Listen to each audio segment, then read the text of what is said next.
third and fourth graders.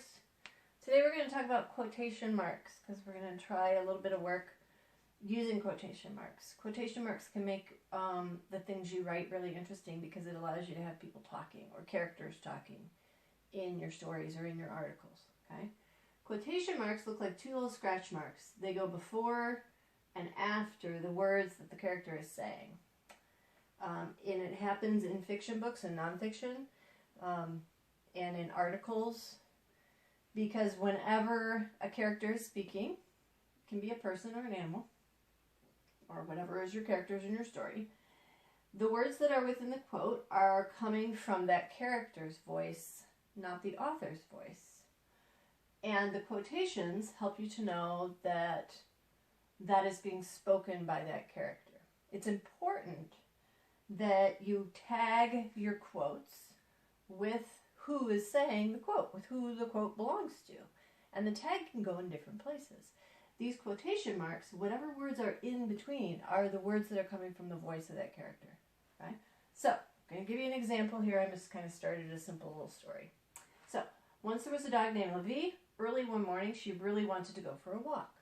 Now, Levi is going to say something. She's going to try to wake up her master. Okay? And I have a paragraph started here, and I indented.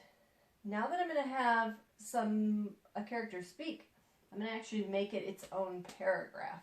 Okay? So I'm going to move down. I'm not going to start here. I'm going to move down and scooch over. And I'm going to say, Levi said,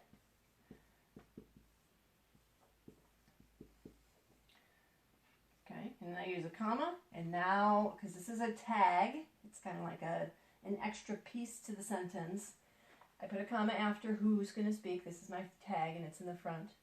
And now I put a quotation mark, because now I'm going to say what Levi would say. So, once there was a dog named Levi, early one morning, she really wanted to go for a walk. She says, wake up. Wake up. Let's go outside. Or let's go for a walk. Okay. Period. And then a quote. So what's inside the quote? The words inside of these punctuation marks, these quotation marks, are said by Levi. Now, if the master responds, then it's a new person speaking, it's a new character talking. I'm going to move down and make that its own character. That's its own paragraph. So then I can say, I'm tired. I'm tired, and I want to stay in bed. Okay. Said her master. Okay. Now, this here is the quote. These are the words that the master said.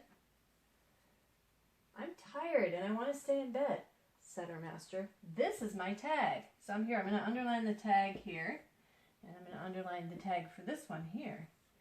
Now the person reading knows who's talking. If I hadn't said who said these things, it would get confusing. So I'm going to read the whole thing again and make sure it makes sense to the reader. Once there was a dog named Levi. Early one morning, she really wanted to go for a walk. Levi said, wake up, let's go for a walk. I'm tired and I want to stay in bed, said her master. Now Levi might respond to that. Again, I'm having a different person speak, so I'm going to indent. I'm going to move down and indent. I'm not going to start it here. And I'm going to say, let's say Levi says, so Levi is going to respond, and she might say, it's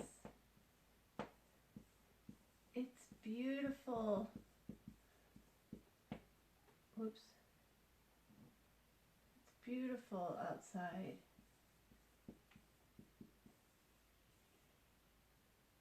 Right?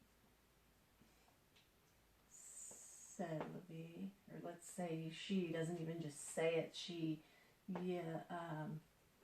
whined Levi.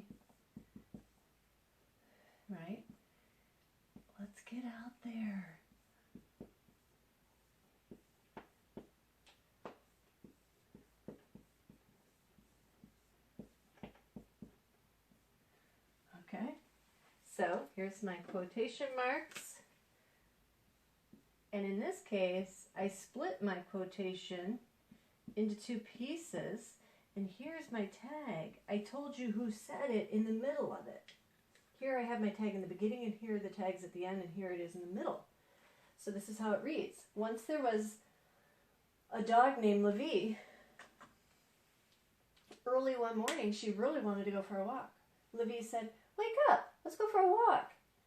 "I'm tired and I want to stay in bed," said her master. "It's beautiful outside," whined Levi. "Let's get out there."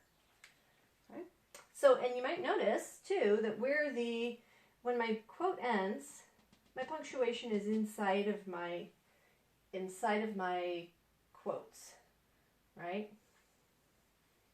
When I tag, I'm putting that comma with the tag, or that period with the tag, okay, outside of the quotes.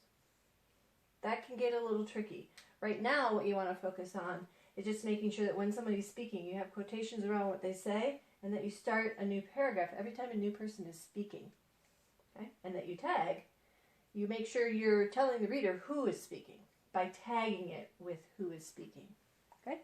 Good luck.